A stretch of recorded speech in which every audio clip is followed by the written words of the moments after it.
लेकिन जिन लोगों ने रिटर्न नहीं भरा है वो अब क्या करें, और जिन्होंने भर दिया वो अब बेफिक्र होकर बैठ जाएं, ये जानने के लिए बात करते हैं जाने माने टैक्स एक्सपर्ट शरद कोहली जी से। शरद जी, सबसे पहले तो ये बताइए कि जिन लोगों ने रिटर्न फाइल नहीं किया है वो अब क्या करें। जी हाँ, बहुत अफसोस हो रहा होगा उन लोगों को जो इस उम्मीद में बैठे थे कि डेट पिछले 2 साल की तरह आगे बढ़ जाएगी, पर ऐसा हुआ नहीं। अब जब डेट निकल चुकी है, अभी भी फाइल कर सकते हैं। एक विंडो खुली हुई है, एक सेक्शन होता है आयकर में, सेक्शन 234F, नोट कर ले सब, 234F। इस सेक्शन के अंतर्गत आप 31 दिसंबर तक अपने रिटर्न फाइल कर सकते हैं। 5,000 रुपए फी देके, ध्यान दें इसको पेनल्टी नाम नहीं दिया गया है, इसको फी नाम दिया गया है। 31 दिसंबर तक फाइल कर सकते हो। अगर आपकी इनकम 5 लाख तक है तो इस फी का दाम जो है वो 1,000 रुपए है, मतलब 1,000 रुपए 5 लाख तक, और 5 लाख से ऊपर आपकी इनकम है तो 5,000 रुपए देके 31 दिसंबर तक आप इस रिटर्न को फाइल कर सकते हैं। यही नहीं, आपको जो बकाया टैक्स अगर आपका आ रहा है तो उस पर आपको 1% पर मंथ ब्याज भी देना पड़ेगा, तो इसके लिए तैयार रहिए।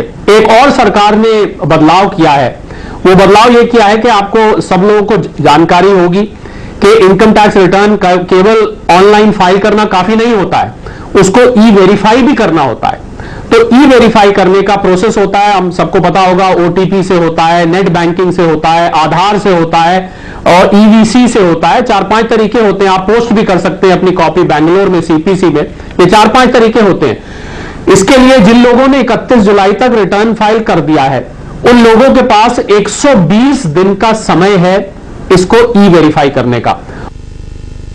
जी, ये तो रही उनके लिए जिन्होंने अभी तक नहीं किया है, लेकिन जिन लोगों ने रिटर्न फाइल कर दिया है वो अब क्या चैन की सांस ले सकते हैं?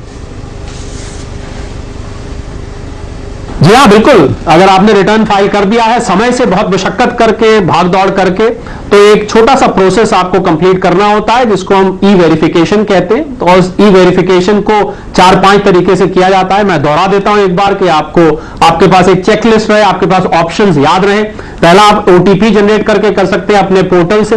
दूसरा, आप अपने नेट बैंकिंग के थ्रू कर सकते हैं। तीसरा, आप आधार के थ्रू कर सकते हैं। चौथा, आप एटीएम के थ्रू ईवीसी से कर सकते हैं। और पांचवा, आप अपने रिटर्न की कॉपी सीपीसी बैंगलोर को फॉर्म वी में पोस्ट भी कर सकते हैं। बिल्कुल, अगर ये करना आपको 120 दिन के अंदर 31 जुलाई तक अगर आपने फाइल किया, यानी 12 बजे तक आपने कल रात को फाइल किया है, तो आपको ये ई वेरिफिकेशन करना मैंडेटरी है।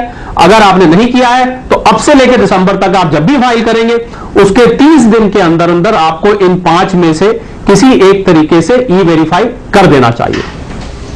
बहुत शुक्रिया तमाम डिटेल्स के लिए शरद जी आपका, और जानकारी देने के लिए। और इसी के साथ इस बुलेटिन में फिलहाल इतना ही। आप बने रहें CNBC आवाज के साथ। नमस्कार।